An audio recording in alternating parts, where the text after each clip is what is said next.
Welcome back to another exciting episode of Aaron's Opinion, the podcast for blind people where we talk about critical issues in the blindness community. I'm Aaron Richmond. Tonight, like all other episodes, is of course copywritten by me, Aaron Richmond, and Aaron's Opinion. Thank you. This episode can be heard right here on YouTube, where most of you watch, along with iTunes and many other places you get a podcast. Consider following us right here on Facebook, Twitter, comment below on YouTube, and even consider becoming a patron on my Patreon page. We would appreciate the support out there. Don't forget telephone number to send in your text or make a contribution to the show, 1240-681-9869. 1240-681-9869. Aaron's Opinion 6 at gmail.com. Well, I'm glad that you all liked last night's episode with Connor. Now we are incredibly honored and pleased to be joined by Katey DeSalle. As I was looking on your profile, you are basically, I think, the one of the managers of Frogtown Community Radio, and certainly one of the managers of Connor's Corner. Is that true? And of course, welcome. How are you? Go right ahead. Great. Thanks for having me. I'm real excited to be here.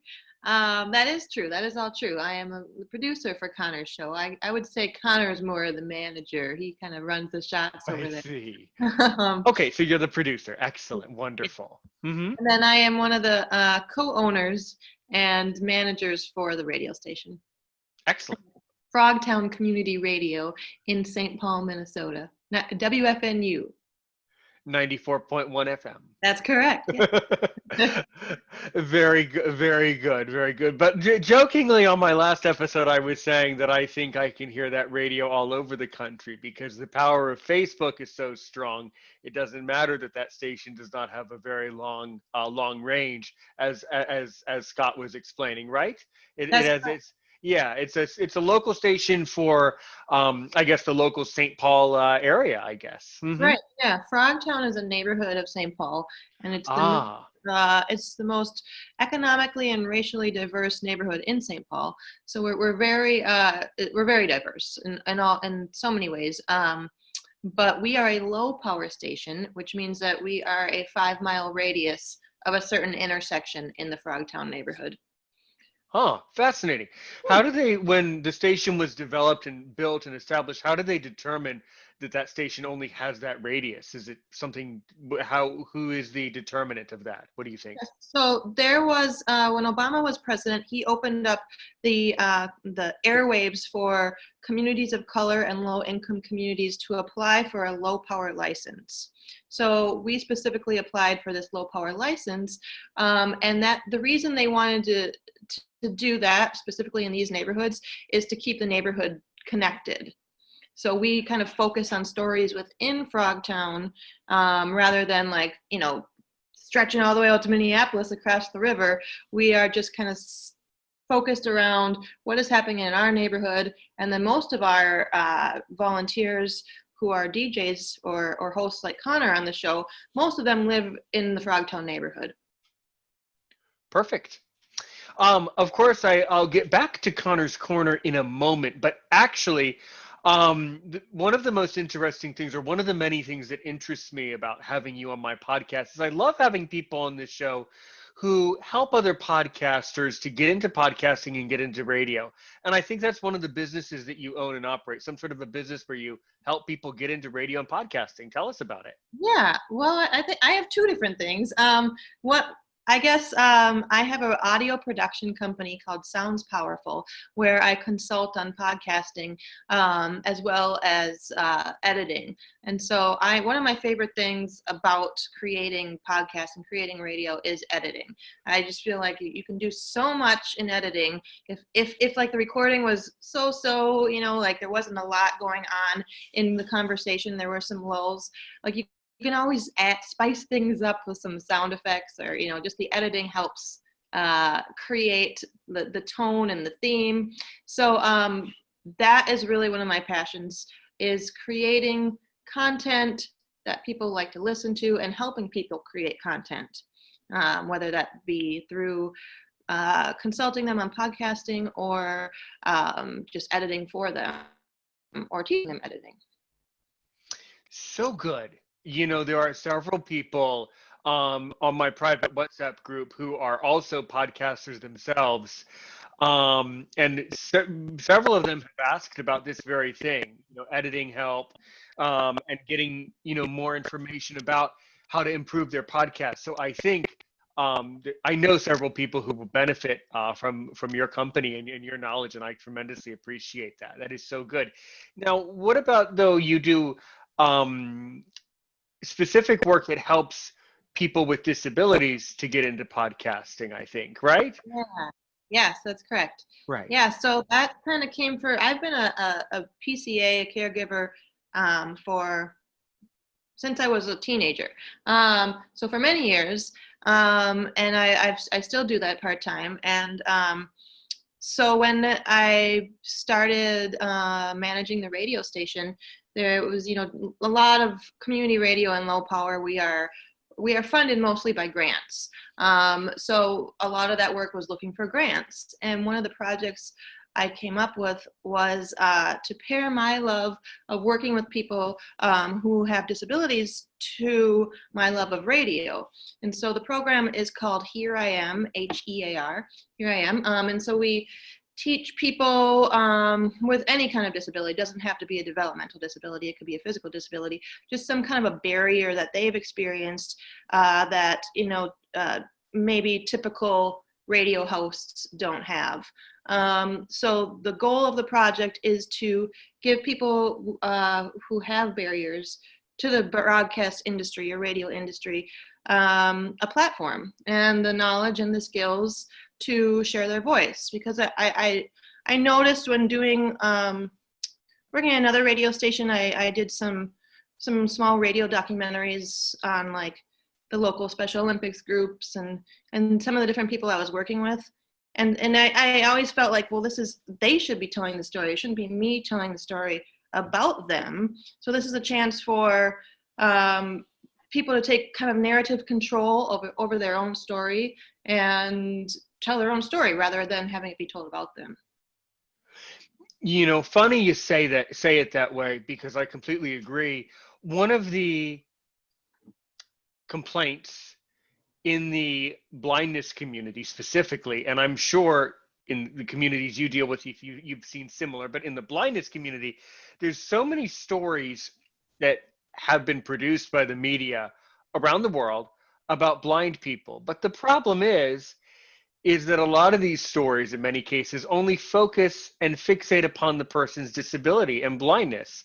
And it obviously shouldn't be that way. It should be just focusing on what a great person Aaron is, or what a great person Connor is, or what a great person, Katey is, or something like that. It shouldn't be about if we do or do not have a disability.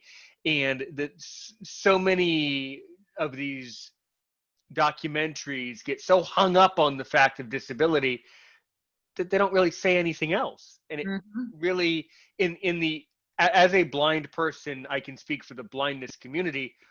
Us blind people, at least me, we think it's, number one, strange, and two, a little bit offensive. Yeah. So I completely appreciate that, and I completely support that idea. I think it's critical that people tell their story. Now, this might seem kind of an obvious question, but it's still interesting to my audience. As far as barriers that you've seen, what are some barriers that people with disabilities are having when it comes to them breaking into radio and broadcasting that would not be obvious to me, or that I wouldn't necessarily think of? Yeah, I think what I've come across is the barriers themselves are just them not having the opportunity, not being presented with the opportunity to do this. Most of the people that are at our station don't have any radio experience, and we train them how to be DJs and talk show hosts and the such like that. But the people that in the Here I Am program aren't presented with those opportunities like other people in the neighborhood are. They don't maybe have access to I don't know, the same kind of network as the people who are not in the Here I Am program. And with that, I think also like the technology. Sometimes, depending on if they're like living in a group home or if they're living with their families, or even if they're living on their own. A lot of the people in the program uh, financially aren't, they're not working a full-time job. They're maybe at a day program. They're making like very, very little money comparatively to the people who are DJs and radio programmers at our station. So they don't have maybe access to technology as like the other people do. So I'd say those are the main barriers. Some of the participants in the Here I Am program have some learning disabilities where we don't really change our training from the typical programmers to the Here I Am programmers. We just do more one-on-one trainings rather than group trainings, because I think sometimes information gets lost in a large group of people and not everyone has the same attention span or the same I don't know, skill set. So sometimes you have to go over things multiple times if it's in a group rather than one-on-one. It's much nicer. I don't know. I felt like I was rambling on there. Did that answer your question? It does, and I love guests that ramble. I'm trying to get you to ramble. Okay. It's so hard. I'm sure you understand, guys at home. You guys have no idea at home how hard it is when you have a guest, just to get them to talk. I'm literally in my mind just praying, talk, talk, talk. Anything to get the guest to talk is what you want. I have never told a guest to not talk. I don't actually. I've been doing this for over a year. I've never remembered having a guest that talked too much. Oh, wow. Okay. Well, I'll keep rambling. It would be really hard. You'd have to really talk to talk and talk. Actually, I did have one guy that started to get rambly way at the end, but it's really hard to talk too much when you're on a talk show like this. So okay, well that's great. All fascinating. So how did you get in touch with the connection with Connor's Corner? Were you already working at Frogtown Radio at that station when he just came to you? How did all of that get connected in the first place? Mm-hmm. Well, the first Here I Am program that we applied for with the station was funded, and God, I feel like I should say the name of the people who funded it. Minnesota Humanities Center, I think, is the one who funded it. And thank you to them for doing that. And so I had, posted about it on Facebook, and we had a listening party, and this was maybe 2 years ago, so pre-COVID, where we could get together and see people in real life.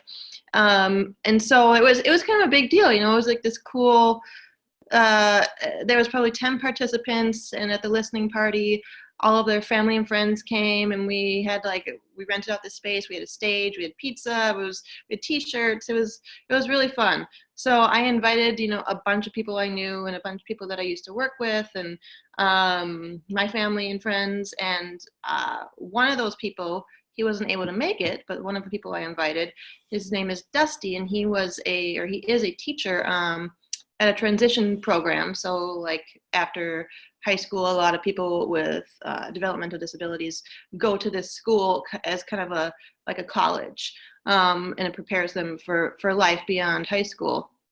So Dusty was a teacher is a teacher at this school, Bridgeview, and Connor was one of his students.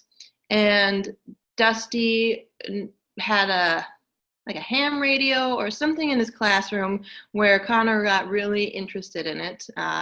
And Dusty knew that I did this Here I Am program and was at the radio station. So he asked if he could have the kids, his students, come for a field trip to the station. So one day a bunch of students came. I think it was maybe 10 students. They all took the bus over to the radio station, and Connor was one of those students. And during the time they came was, there were no DJs on air.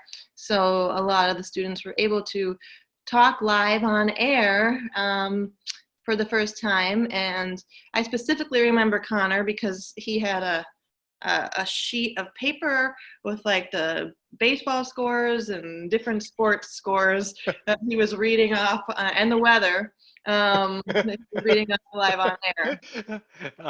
That's great. That's great. Yeah. It was really cool. So I knew from there, I was like, I'm going to see this kid again. So his dad then reached out, or Dusty connected me with his dad, and his dad is a big advocate for him, who in the radio world and in life, obviously, in general.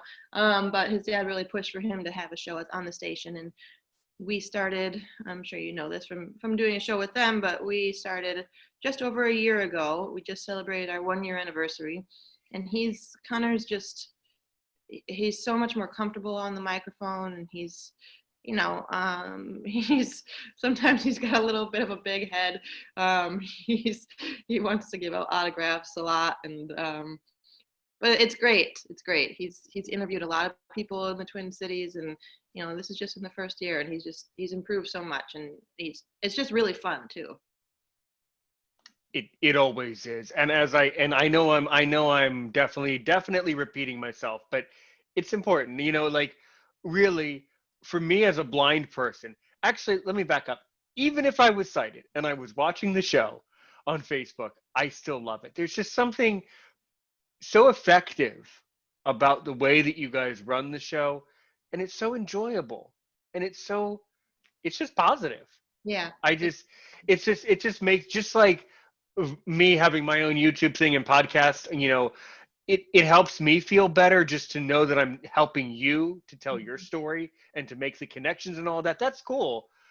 But then when you actually get to talk to someone who has another show that's really positive for me, that's even better. I've talked to some other hosts, and it's a fair people who've done many different things around different communities. As I was telling Connor, I don't know if I specifically mentioned it, but I've had everyone from actors to former prison guards to models to every. I've heard all on the same show though, right? No, but that would have been cool. Yeah. That would have been good. But I've interviewed a great range of people, and there's something incredibly positive about what you do, what Connor does, what Scott does, the help he gets from Seamus. It's a really good, as odd as it is, it's a really good feeling. I have a really good feeling about everything that you guys are doing, and I just appreciate it. And that's why I love the show. The call-in thing is fun. That voicemail. Oh man. You guys are asking. You're really asking for trouble, by the way. Setting up a voicemail. You're gonna have to do. It's gonna give you some. They're gonna make you sweat. They're gonna give you some voicemails that you have to secretly, delete and edit out. Yes. Yeah. I've deleted some already. Oh Lord. Yes. Oh God. Yeah, come on. every show has their stalker, has their one Right. one weird. It's just part of being a successful broadcaster is, and I don't tell people what the story is, but even I'll admit, even I have a stalker, a real one. So everybody has the one. Well, that just means you're successful. Right. Everybody. Soccer. Yeah. Can I be successful? Can you prescribe a solution where we can all be successful without the stalkers? Or do you have to put it? Do you have to put in the stalker to make us be successful? I don't know which came first. I don't know. That's just the indication that you're. Yeah. I think so too. So on Connor's Corner, obviously when things are going on live, there's not a whole lot of editing work that you can actually do, as far as I'm aware. But after you guys save the video and upload it, do you always just let it upload to Facebook just organically, naturally? Or have you ever pulled down any of those videos to edit out and filter? No, we're mainly, the Facebook is new. We have just been, doing the Facebook for maybe like 3-4 months. We didn't even think about it until then. Where somebody said, I don't know how we even thought about it. I think a listener said they were going out of range and they were on Facebook and they sent us a message, and we were like, well, why don't we do Facebook Live? So a lot of the times those videos get taken down because we are playing copyrighted music. And so if you're watching it and it stops it's probably Facebook taking it down because there's a song on that's copyrighted. Indeed, indeed. It happened I believe it happened 2 weeks ago. I noticed it. Not this past week that I called in, but 2 shows ago that happened. You Yeah. guys were going on for like 50 minutes, is what it seemed. It was like at the end of the hour, you guys were going on strong, and then just like click, it just went off. And I thought, in my mind, I thought, well, that's strange. Did Katey accidentally stop it, or did the electricity go out? Like, what? I was like, that didn't look right at all. And then you guys came back on and kept recording. So then I was like, yeah, maybe it was a technical thing. Sometimes it is. I don't. Sometimes it just stops. The internet is not that great. We are in the radio station is in the basement of a church, and we are in an old janitor's office, and so it's a Okay, that's cool. Okay, I love that state. That is awesome to be broadcasting from a janitor's office in a yeah. in the janitor's office right near God. That Yes. that God, is that yeah. is awesome. Okay, that that is the coolest studio anyone can want. Can I have a janitor's office? That's cool. Okay, that's Well, both if we're weird in and cool. Minnesota, we'll give you a tour in there. You can come down. If I'm if I'm ever in the Twin Cities, I would definitely let you know. Yeah, there's speaking. Yeah, I've never been out there. How do people with disabilities find specifically St. Paul? Is it a good city for people with disabilities? Yeah, I mean, I've heard that we have a lot of really good services here comparatively to other states. I'm specifically like the southern states, I guess. Like I don't know what it is on the coasts, um, but I we have like a lot of one of the other organizations I work for is called Adaptive Recreation, where it's like community ed, but it's specifically for people with disabilities, and so it's all the sports we do, um, and like craft class, cooking classes, community ed type of classes. So there's a lot of like that kind of thing here. Pacer is located in the Twin Cities, which is a organization for I think it's autism, people with autism, but it's a nationwide organization. Um, yeah, so I think in those like organization wise, I think we're pretty good for people with disabilities. Um, I'm not sure. Transportation is a whole other issue though here. We Well, have that's an issue. That's an issue in every state. yeah, Transportation is always a challenge. Yeah. and I don't. Do you guys have Metro Mobility? Is that something that's nationwide or? Um. So, of course, I'm pleased to tell you off the air. I live in a very, very rural, extremely rural community with my parents and brother. Bit of a long story there, but no, we don't have public transportation in my state. In the major cities, they do have public transportation, but it's just not very good. You're better off as a blind person, as I did when I was living in more of an urban area. You're better off just getting an Uber. Oh, Um, sure, yeah. rather than buses. But I've been on buses before, buses, taxis, yeah, even small light rail trains, all of that, yeah. Okay. um Well, but yeah, Metro. transport, yes. Okay. Metro Mobility is something that we have here that is kind of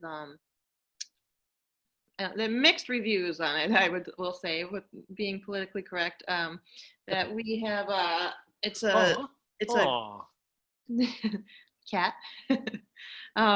We have a it's specifically for people with disabilities. So it's kind of like an Uber for people with disabilities, but it's like a van with a lift. So if you're in a wheelchair, you can call this Metro Mobility, and they pick you up at a certain time, and then if you schedule a pickup and drop off, they'll bring you to your places that you need to go. So it's a good idea in theory, but I oh yeah, yes. My state has that, and people complain about yes, it. yeah. Yes. In fact, one of the musicians, one of the musicians who was on this show hates the system so much up in wherever he is up in the north, up just over the border in Canada. They have a system called paratransit, and um, and he wrote a song telling us how much he hates paratransit. Awesome. An original about how bad it is. It's like a whole poem. They show up when you're in the shower, and then they won't wait for an hour, and then the bottom line is, paratransit, they're both good and bad. But his slogan of it is, in his song, and he's by the way, he doesn't mind that I'm mentioning it. He's a great friend of mine, definitely a character on my show. His slogan is, paratransit, they're both good and bad, but just like the politicians, they always make me mad. But of course, it has a melody to it. It kind of an odd and unsettling melody. The fact is that it's just not very good. Yeah, it sounds very similar to the one here. Yeah. It's probably the American equivalent of paratransit. Yeah. Maybe he needs to do an American version. No paratransit's a good enough cover. That covers all the bases. That can be applied even in America. Yes, but then again, I certainly, just to be fair, when I was using Uber, there are a lot of great people who work for that company who are just doing the best they can. And then, there are a lot of problems with those companies, and then there's also a lot of great people who truly are doing their best, just trying to make the buck, picking up people, driving around. Mm-hmm. It's very frustrating either way. So you said you've worked for other companies, but I mean, have you worked for any, like, major Cumulus network level stations, like any of those 50,000 watts of freedom level stations? Have you No. worked at that level? No, the only other station I worked at was a community radio station as well, and it wasn't low power though. So it had, if you were in St. Paul, you could listen to the station even though it was in Minneapolis, and you could listen to it in the suburbs as well. So, I don't remember the wattage of that station, but it's a great station, and I started working there randomly because I was working as a special ed assistant at a high school in an autism classroom, and I was laid off, and it happened to be like right at the start of summer, so I wasn't gonna be working then anyways. But I was like mid-20s then, and so I was really excited to collect unemployment while I was over the summertime. So I wanted to do something that I could still collect unemployment. And I read in like a local community newspaper that this radio station was looking for interns. And I had zero radio experience. I went to school for sociology and then a screenwriting degree I ended up getting. I've always loved radio, but like I just, didn't think I was gonna write or like be a teacher. So I got laid off and I wanted to collect unemployment. So I saw this ad for an intern at this radio station. So I started interning there. And it was just really awesome. It was like a cool community of people that were just there because they wanted to be on the radio or make radio or edit radio or liked music. And so I learned a bunch of stuff there. Journalism, radio journalism, music, running board, and I ended up being like a contract news producer there, and creating some little documentaries, as I said. And I had a show on the station for 7 years called Fused Funk, which was midnight to 2 a.m. on Sunday evenings. So it was quite not the greatest time slot, but it was a fun show. And then when I heard that radio station was starting in St. Paul, I had so my daughter at the time was probably like 4 years old, and I had usually brought her with me to the station at night because she was sleeping and when she was a baby, and it was fine. But she started to get older, and it was just too hard for me to do the show and still parent well, or have good babysitters. So when I heard the radio station was starting in St. Paul, I was like, okay, I can leave the Minneapolis radio station and I can help start the St. Paul radio station because it's in my neighborhood and I grew up here, and it just seemed like a really good transition at the time. And I'm very glad I did. I like both but I'm glad to be more in my home space. Excellent. Yeah. So, one of the other many questions that me and Connor were discussing was, so, and the timing issue. It is an awkward time, but it's a time that I can easily remember. 1100. New York. 11 in the mornings, New York is when you guys come on. How do radio stations decide? The order of things and when is a good time Hmm. for shows? Yeah. Yeah, that's a good question. Well, I think our radio station is a bit different because we've only been on FM for about 3.5, 4 years, so we don't have a full schedule. And a lot of the times with volunteer programmers, people are really excited to start their show because it is exciting. You get to be on the radio, and it's this whole new thing. But because everybody is a volunteer, and nobody gets paid to do it, I think there's, after a certain point in time, kind of the newness wears off, and if you're not really that invested, you're not going to continue doing your show as a volunteer. So there's a lot of new shows start, and maybe they last for like 4 months, and then they kind of die off. And so right now, what we're trying to do is have some talk in the morning, music midday, and then if there is a talk show that wants to be on in the afternoon, that's great. Um, but a lot of times we are playing uh, music when nobody's a DJ or on the talk show host. So we have automated music that plays when nobody's in the studio. But the thing that we decided to do is only play local music. So we play only Minnesota artists when nobody's in the studio. Excellent. And then do you do like a newsreel at the top of the hour, like a news Mm. break or anything? We have a we have a show in the morning, a regular morning show that a guy who was in radio for a really long time. He's retired, and he does this because he loves it so much. So he's like a professional radio guy. Like he's been in like, I don't know, like corporate radio before, and he's great. And he records these news updates that we just started like automating, as in like we have this program where it's this computer that says these news updates.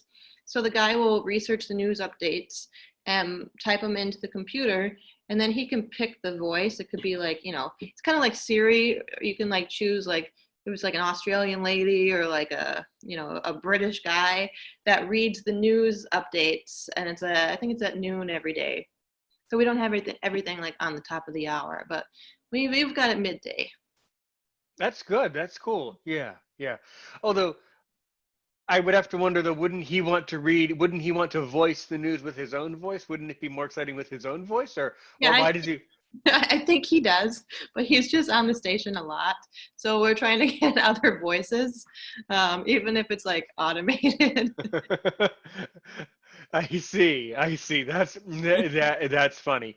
So, and you said he was at the corporate level. So was he on some major like national stations, like as I said before, the Cumulus level, or what level of stations was he I on? Just I'm not even sure. I think it was in Texas. He was at like two big stations there, and I think they were maybe CBS affiliates. I'm not sure what they were though. Yeah, yeah, yeah. Because there's a lot of radio for news agencies, and then the Cumulus network, and then all these different private, smaller stations. There's a lot of different levels of radio too. A lot of different types of stations. Sure. So Yeah. yeah. And the ham radio people, like there's like these collectives of people that just like find each other, and like I just love radio people because everybody's got an opinion about like what's the best way to do something, or like it's one of those things where I think radio people stick together. Without doubt. The same is true in podcasting. I've found that other podcasters are in that community, so kind. All of them from all Yeah. over the world are just simply there to do the right thing and help each other. But nowadays, I don't think it really matters as much as I was saying in my last episode. It doesn't matter where you guys are. What matters is that the rest of the world is aware of this and is able to tune in. So it doesn't really matter what time Connor's on. You can have people in other countries who know about the Facebook show who just tune in all over the world. Yeah. Yeah. And Yeah. our station, if you, wfnu.org, you can stream, live anytime. So if you go there and you want to hear what's on right now, you'd be able to hear it. And we have an app too, so you can go, it's like, if you search WFNU on Live 365, you can listen on your phone to whatever is live too. So good. So good. So, if listeners are wondering what are some, I guess, what are some future projects, or what are some ways that listeners could honestly, help what you do and help you guys out if they are able and if they would like to do that. Yeah, well, I'm always looking for people who want to be on the Here I Am podcast. Right now, we don't have any funding, but I'm still looking for grantors. So typically, when we do have funding, we pay participants for their work. So if someone does a podcast piece about, one guy did one about the chestnut tree. He was really into botany and just, he's just really smart guy when it comes to like plants and things like that. So he talked about the chestnut tree, and so we were able to pay him $200 for that piece, as part of the Here I Am program that he was in, and then as a completed, like, as a, as an artist should get paid, we paid them for their work. So once we get funding, it would be great to hear some of your listeners' stories, and they can be on the Here I Am podcast. Or if they want to just, be on the radio without getting paid, that would be great too. Always happy just to connect with people, and see how we can partner on things. Yeah, yeah. Well, as I said at the beginning, there are several people in my group who have asked specific editing questions. Yeah. They need help with that. I have several musicians. One is does screenwriting, and there's a lot of different people in my particular group. But yeah, if and obviously I never do. I preface this by saying I don't know. Everybody has a different philosophy about podcasting. I don't believe that fundamentally, I don't believe that podcasters should be paid. Same sentence. I have a Patreon. So that's kind of my way of like saying I shouldn't be paid, but if you really want, if you really want to help me out, if you really love my content and want to help other people, then here's an easy, lawful way of helping, of Yeah. truly being helpful. So I don't know. No, everybody and people, I'm sure you do too, have a very opinionated and have a strong opinion about it. Everybody has a different opinion. Some people say, oh, Aaron, that's horrible that you set up Patreon. I had someone in my own WhatsApp group that said, Aaron, do not talk about Patreon in this group again. And they got very sensitive about it. So everybody's got their own theory. I think that if you are producing strong content with the intention of helping others who deserve your help, then I don't know. But what's your theory about that, if you have any?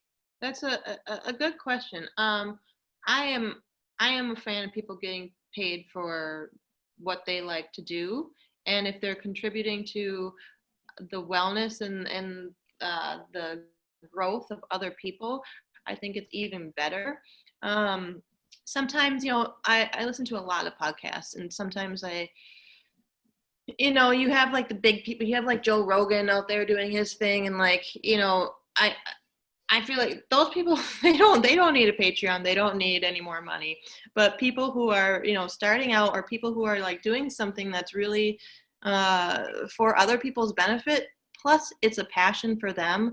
I think that this is like, I feel like Patreon needs to be there, because how else are people going to support what they're doing? Because it costs money to, subscriptions to things, and it's not just money that it costs, but it's like you're putting your time out there, which is valuable as well. So I'm for it. That's great. Well, that's great.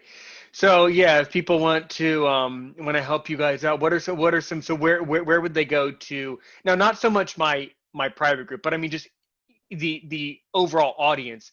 If they want to connect with you and if they want help with stuff, how can they go Yeah. about reaching out and stuff I'll like that? give you a bunch of websites, too. So my audio production company, where I consult people with podcasting and do editing is called Sounds Powerful. So it's soundspowerful.com. The Here I Am podcast project is hereiam.org, HEAR. And the radio station is at wfnu.org. And on all of those websites, there'll be a contact information. I think we do definitely have a donate button on the radio station website. But the other two, we don't. We're not like a nonprofit. The other two, we're just Right. Those other because right, and that makes sense because those other two are your own. That's your own business. That's your own company, right? Yep. Mm-hmm. Right. Yeah. Yeah. See, that's the difference between a company and then the the nonprofit, which is what Connor does and what. Yeah. Well, that's really good. Very good. Have you done a lot of? Have you networked much? I guess I would have to ask. Have you networked much with like? Are there other radio stations that do what Frogtown does? Are there other Frogtown-ish stations all over the country, or what have you found for that? Yeah, so there is in Minnesota. I'll just start off in the Twin Cities. There are, I think, 5 low power stations, and so one of them is in St. Paul as well. It's on the east side of St. Paul, which is close to us. That one, I know they had some financial issues, and I'm not sure if they're back up and running. But that's one of the, to sidetrack this conversation a little. That's one of the hard things about community radio is, we're counting on grants. We're counting on some stations are counting on listener support and donations to keep going. We don't get many donations. We don't have like a member drive or anything like that. Like you can hear like telethons on some, on NPR and those kind of places. So basically it's just grants, and then we do sell some underwriting, which is like commercials.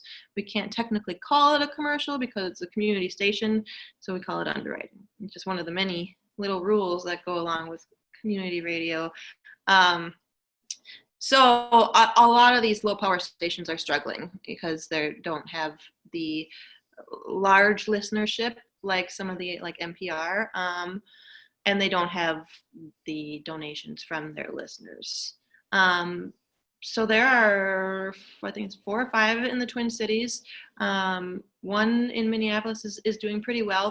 Those are, it's kind of like our, I guess, sister station, if we could call it that. Sometimes we share programming. So there's a woman who has a show on our station who is just really great. It's called Right Now Re-Entry. And she interviews people, men who are incarcerated, and teaches them like creative writing. So she's in the studio and they're in prison, and they call in and they read their work, and it's a fantastic show. So that show we share with another station. It's rebroadcast over in Minneapolis on the sister station. And then I think there are 1 or 2 low power stations that are specifically in different languages. So I think there's a Somali station in Minneapolis. Wouldn't surprise me. Yeah, I know about that. Yes. Yeah. Mm-hmm. And I think there's another one, but I don't remember where, and I don't remember what the language is. So it's really like based on like community, these low power stations. Right. Yeah, that is so good. That is so good. As far as the Here I Am podcast that you run, if you want, Erin's opinion would love to participate. I would love to be on there. I was gonna ask you off air, but yay. Oh, that's all right. That would be far too normal to wait until the recorder stops. That's just. See, I see you were all nervous. I just couldn't handle that. I just had to. Yeah, you had to break it. Right. I just had to invite. See, but the advantage is if I invite myself, well, then it's taking the pressure off you and putting the pressure on me. Yes, good. Thank you. But I love guesting on other people's podcasts. Actually, it's equally as exciting to be the guest because I don't have to worry as much about everything else. I can really open up just as much or if more. I think that guesting is really really exciting for me, and I really appreciate that part of the hobby, the collaboration aspect. Well, I always I was I was like so many questions I have for you, but I didn't want to like interrupt your questions with from for me with questions for you. So if you were on like one of our podcasts, then I could shoot you with these all these questions I have in my mind. Oh, wait a minute, wait. As the most open podcast on all of iTunes, I have to let you ask some of my questions. That's a great segue. If you could ask me one question, really make me sweat. What do you really want to know about Aaron Richmond? Okay, well, one question. I better make it a good one. All right. So you don't have, well, tell me if this is like you don't want to say answer this or not, because I don't want you to like put anybody on the spot. But who has been your most interesting podcast guest?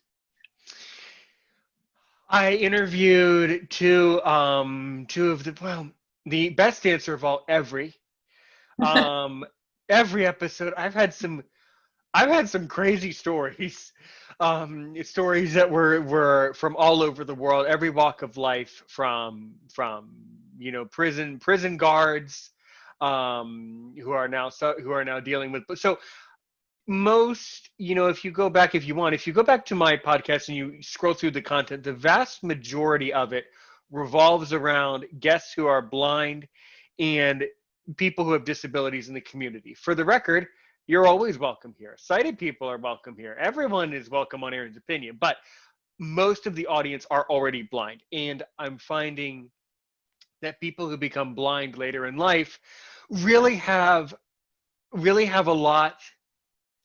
It's really tough, because I was born blind, so I don't have anything to adjust to really. But when you lose your vision as an older adult, the stories and the things that I've learned about that just from my guests are really, really powerful. Well, for you, you mentioned that you studied screenwriting and that you were interested in kind of acting. Um, I interviewed a screenwriter. If you go to my channel and you put in Scott and I had a cabinet meeting, you would be fascinated by that one. Um, it's how do I even describe it? It's as weird as it sounds. It's kind of hard to express it on like at this particular second. It's kind of hard for me to explain it in a way that makes sense. It's a podcast, radio, horror, creative, disturbing, perfectly written drama. But yeah, you kind of have to understand where it's coming from. Yeah, you should just go play that episode, and then you'll understand. Then there's another one that I did, called What is the Voiceover Network? So I interviewed two prominent actors in Britain, in England, and they talked about their lives as actors and their lives in the voiceover industry. So those two, you would probably really enjoy those two episodes. But any of them are fascinating in very different ways, and very funny. People have told some hilariously funny things. Cool. Mm-hmm. The first one was called Aaron and I in a Cabinet Meeting. Scott, it's so complicated. I'll send it to you. Scott and I had a cabinet meeting. Quote, think about it, cabinet. It gets pretty scary pretty quickly. But you said it was a radio drama. Is it like scripted, or I guess I'll just have to listen. Huh? It is, but it's very complicated. He like all of my guests, like you, like all of my, incredibly kind person, and was just really inspired to just talk and talk and talk and just educate me and educate anyone who listens about that industry. I mean, that's everything you would want to know about screenwriting. That's for you. That's your episode. In case you wanted to know, any questions that you had wondered from anything you had studied in your life, it's probably in that. He's really cool. He has a significant advantage is that he lives in California, and he has access to all of the famous actors and radio personalities there. And I record so much, I forgot what his answer was. I would have to go back and listen to my own show to remember what the story was. But he got people together and they started writing these like audio disturbing dramas, like a radio show, but it's like a drama, but it's a podcast, but it's on iTunes. Mm. It's really quite good if you want a really good bite to eat. But then again, I love scary stuff. So when I'm listening to podcasts, I only listen to the scariest, like those horror story narration type Yeah. of things. I'm fascinated by those. Yeah. Listen to Snap Judgment Spooked. Have you heard that one? No, but it sounds like I would love it. What's that one about? Glenn Washington is the host, and he does Snap Judgment, and it's he's got this really deep, creepy voice. It sounds like Yeah. he's from the grave, and he starts off by kind of telling just a short story either about his life or someone else's life that he knows, but it's real short. It's like maybe 2 or 3 minutes, and then the episode goes into more of a narrative from uh, someone else's ghost story. So each episode is 2 or 3 people talking about a specific thing that happened to them that like ghosts or creepy related, and they're really good. And it's first person, so they're telling the story, and then it's really produced. So there's lots of sound effects, lots of different other Mm-hmm. interjections and stuff in there. But it's one of my favorites. Yeah. Yeah, I listen to a podcast similar to that. I don't want to get us too. I don't want to do too much name dropping, but I listen to another podcast very similar to that where, you know, like a guy has, like one end is the podcaster, me, right, and then he has people like calling into the show, but he like arranges interviews with people who have had all these like supernatural things. Yeah. Most of the time now I'm quite a character, as you can tell. I am not I'm not going to tell you that I'm normal. I'm not. um Me either. most of most most of the time most of the time I believe the story, but then I have to be a tiny bit skeptical and think, well, this guy he does a lot of editing work. How do I know if it's edited or not? How do I know if he's not scripting a little bit? You know, so it's kind of hard to tell. Most of the stories I believe, but then I also think that a lot of our experiences that we have are our perceptions of reality. You might also like Cave too. It's another episode on the channel Cave. I spoke with a sighted person. He's getting into podcasting. He's a philosopher. Um, he works at an IT company, and he loves writing Philosophy. philosophy. Right, and yeah, and he likes writing these philosophical podcasts where he just talks about different issues in philosophy. So we really philosophized on that one. That was a good one too, Cave. And that was, I've noticed something else that has been glaringly obvious to me, and I wonder if you guys over at Connor's Corner experience the same. Some episodes that I publish get a lot more views than others, and then some, one view, but then the next one, 50 views, or the next one, 25. But is there any I've asked other people and nobody seems to have an answer. Is there any rhyme or reason? Or, yeah, I'm right, there's no rhyme or reason. I don't know. I'm still trying to figure that out too. I think sometimes, it, people are more like during the election, right before the election, like people are Mm-hmm. into that kind of stuff. So I think their attention is elsewhere rather than on the typical things that they might listen to or watch. And I guess it also just maybe depends on like how you post it, how many times you post it, if people retweet it or repost or um, I don't know. Social. I'm not like into. I'm learning Twitter for Connor's show, but we're just doing Facebook right now.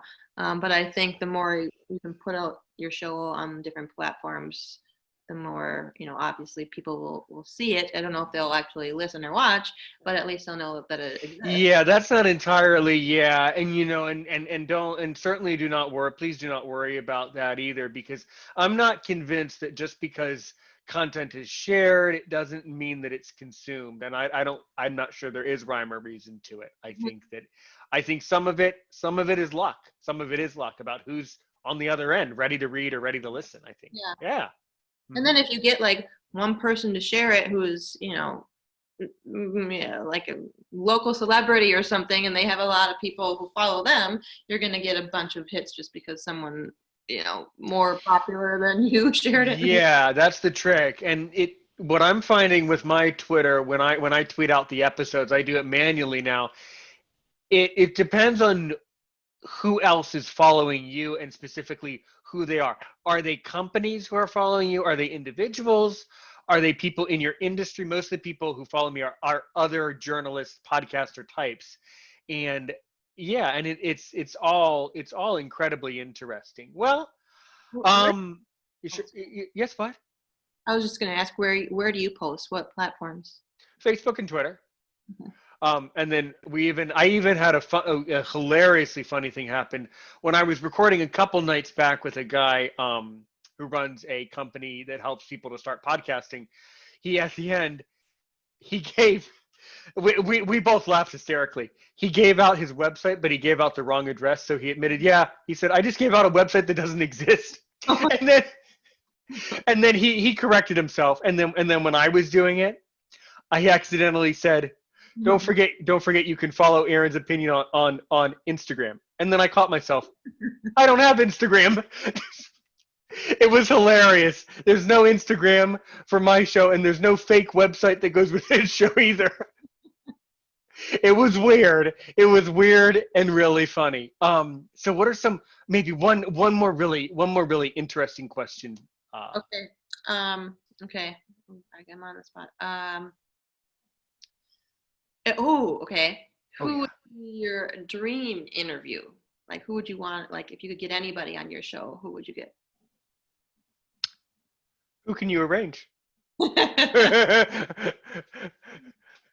Is it pleasure doing business with you? Do you have how many? Let's scroll through your contacts. Let me pick one out off your card there. Who would I want? The answer is I want actually what I would love is I would love for a listener to this show to call in or comment below and participate from the audience. That's Cool, yeah. really the most inspirational. Um, I don't know. That guy that works in your radio station that you don't know what stations he worked for. That guy, I don't know. Does he want to come on my show? I mean, really, the answer is anyone who's interested in what I do is welcome on my podcast. I'm not going to turn someone away. So really, anyone you want, let me know, and I'd be more than happy to include everybody. But I don't know. I wouldn't mind. Do you listen to that? MIT professor, that Lex Fridman guy? No, Yeah. he's a podcaster, or he just is a speaker. No, it's really complicated. He does a podcast about philosophical issues about the meaning of life and the universe and what's really going to happen. So he would be an interesting guest. I already reached out to him on Twitter, but luckily for him, he has tens of thousands of followers, so it's a lot harder. It's a lot harder to get onto the most famous people. I could say in the back of my mind, in the front of my mind, because it's coming out of my mouth, I wouldn't mind. I would be intrigued to actually get to talk to Joe Rogan now that I'm a podcaster. That would be kind of cool. Yeah. That would be an interesting one. Yeah. I could see the back and forth with that one, because you guys have you have very similar voices. I feel like you and Joe Rogan. You say things in a way where I'm like, oh, that sounds like Joe Rogan, or maybe he sounds like you. Well, I think, for one, thank you. I tremendously appreciate that. But actually, you don't know all my secrets. Actually, we're quite different. Trust me. That's why I would want to have. I don't know. Do you like secretly have his number? Like, No, I do not. And I feel like I mentioned Joe Rogan a lot tonight. I don't really listen. I've heard his podcast a few times, and obviously I know he's a huge podcaster, but I'm not. It's too male centric for me. It's Like I'm not a big listener to his I show. I see. But you know, I do include everybody, whether they're women or men. I do my best with that. I find um that's good feed. That's good knowledge. That's good food for my thought. I appreciate you saying it. I find that most of my guests are men, but I've had around the community, a fair group of women too, who have tremendously enjoyed, what I do, and the interview. But probably there's some truth to that. Probably if you're a man podcaster, you probably end up with more men. But the same would be true with women. You would end up with more women guests, probably. Yeah. Yeah, I would think, I mean, like Oprah, I think she probably has more women than men, even though she does have. Sure. Of course she would. Right. Right. Yeah. So, can I ask you one more question? Of course. Of course. Please ask all of your questions. So the guy, the professor that you listen to, that you would like on your show, you said he talks about like the meaning of life and things like that. What have you learned from him? What is the meaning of life? The meaning is that we don't know, but it's up to us. It's up to us to try to know. Is what I take away from it. Or Samuel Clemens, who's given me many great quotes in life. My favorite is, "There's only 2 days that are important in our lives: the day we're born and the day we know why." So that's the only meaning that I can give and can find, is that that's the meaning of life: to know why, simply to know why. I like that. Yeah. Well, thank you. Now back to that other podcast you were mentioning. Does Connor know Joe Rogan? No, Connor knows everybody, so maybe. Well, yeah. Maybe our great friend Connor can help us out, because it's true. A friend really is the nicest thing you can be, and in all cases, it really is the nicest thing you can have, especially when you want to get on someone's podcast. We'll see what we do. It's been a tremendous pleasure to have you on. I wish you, for Thanks for one, I wish you my pleasure. I wish you the very best success in your business, and I wish you the very best success helping Connor in Connor's Corner. Um, and so I tell you what, as I say, all over the world, thanks so much for listening, everybody. If you have any comments, any complaints, as I say, you could text or call anytime. I would love the feedback. 1240-681-9869. Aaron's Opinion 6@gmail.com. Consider following us on Facebook, Twitter, and Patreon. Also consider commenting below right here on YouTube. We, of course, want to thank you for joining us. You're always welcome. And we have a very special way of ending every episode here at Aaron's Opinion. Connor should have a slogan too, by the way. Well, he kind of does. Anyway, as I like to say, Katey, thanks so much. Help one person today, help 1 million people tomorrow.